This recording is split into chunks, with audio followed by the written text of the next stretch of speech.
Great. So let me ask you a question. How many of you are familiar with death by PowerPoint? Can you raise your hands? And death by Excel? Right. And Tableau? Right. So I'm going to talk about data visualization and how you can use it to think more and to convince more people. But first, I want to play a game. Can you guess the missing word?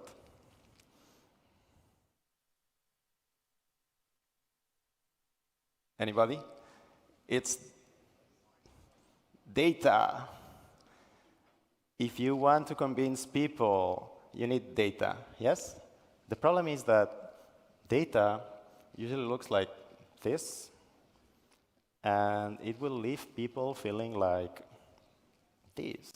And if you want to convince them, you need to make them excited, right? Hence, data visualization. The second problem is that there is a lot of bad data visualization. I'm going to show you some examples from the internet. This is a chart representing the 100 most active accounts.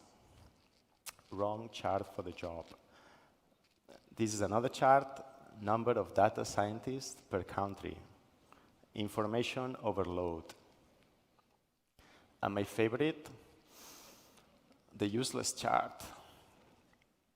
So I am a professor, and as an academic, I went on a quest to find out why we have so much bad visualization.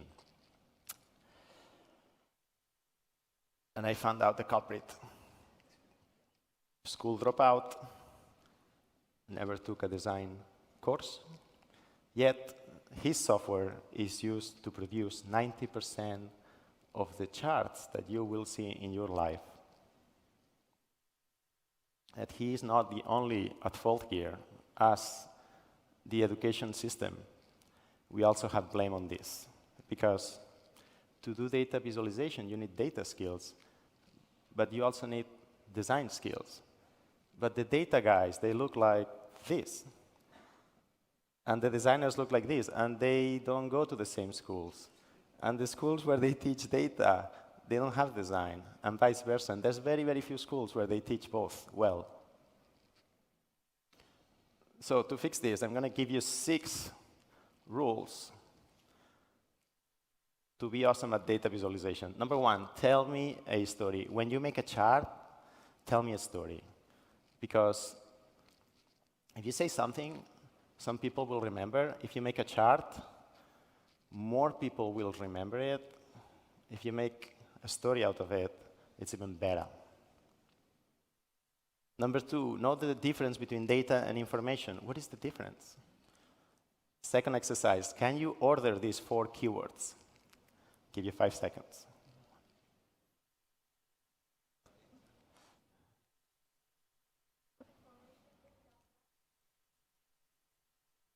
First information, then data, then knowledge and wisdom. Okay, when I give this to my students, most of them come up with this arrangement.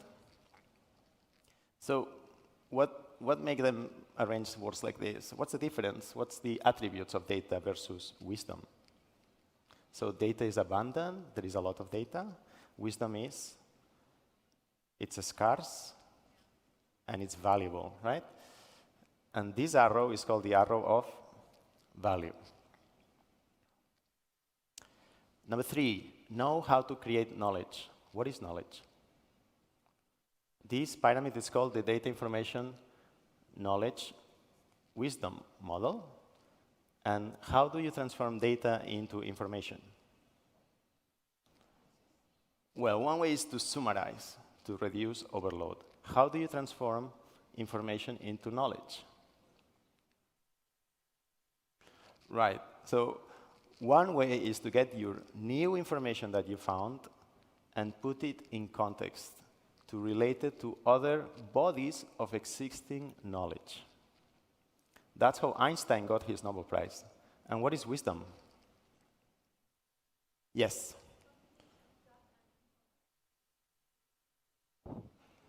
Right. So one guy told me, Jose, if you want to be a leader, is not only what you say, it's when you say it. That's wisdom. And there's two thinking modes here. You need an exploratory thinking mode, what in design thinking we call divergent thinking. And then you need a different thinking mode, convergent thinking. Number 4, if you make a chart and nobody likes it on Twitter, did it really happen? No. Let's say you have this chart. How do you make it more memorable? Use pop culture, for example, personas. Number 5, understand how to use narratives in a chart or in a presentation. What is the relationship, what is the role between these 3 elements? Well, the role of data is to lend credibility to your story. What's the role of the story? To advance the narrative. And what is the narrative in this tale? That we want to teach our kids not to trust strangers. But you cannot go to a 5-year-old and tell him that. You need to wrap it in a story. It works also for adults. Can you identify the narrative, the story, and the data here? 350 million is the data. This is the story that we send money out, and the narrative is, let's take back control. Fake numbers, but very effective. Number 6, choose a chart that is compatible with what you want to say. For example, this is data, gender breakdown of data scientists worldwide. If I ask people to visualize this, most people come up with this chart. Histogram. Some of the people come up with this chart, a pie chart. Others come up with this one, bar chart. What is the problem with the pie chart here? What is a pie? It's a metaphor for a cake. What happens when you have 50 kids around a cake? There's going to be a fight. It's the scarcity narrative. So you have to be careful if your chart is compatible with what you want to say. A more neutral chart is the stack bar. But it's kind of boring. How would you make it more interesting, memorable? Well, we can use personas. In the case, we chose superheroes.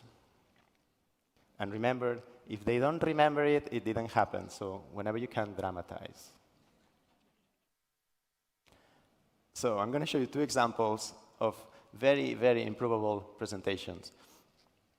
A few years ago, Elon Musk was talking about solar panels. He wanted to promote solar panels. He said, we just need to cover 1 pixel of the USA to fulfill our energy needs. Well, this presentation was a flop. Why? Well, can you trust something that you don't see?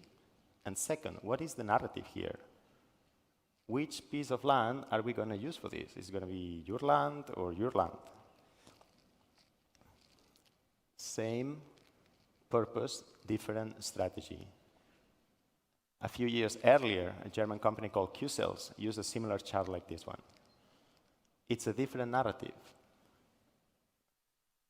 Look at how much solar energy hits the Earth in 1 year. It's so many. Let's use some of it. So very same purpose, different charts, different outcome. Another one. This is CO2 emission concentration, and this is temperature. And this is Al Gore. And this is a lift. They put Al Gore on a lift to show that the concentrations are off the charts. This presentation got 62,000 views on YouTube. Few years later, professor from the UK, Ed Hawkins, takes less data and creates this chart, spiral chart. He posts it on Twitter. It went viral in minutes.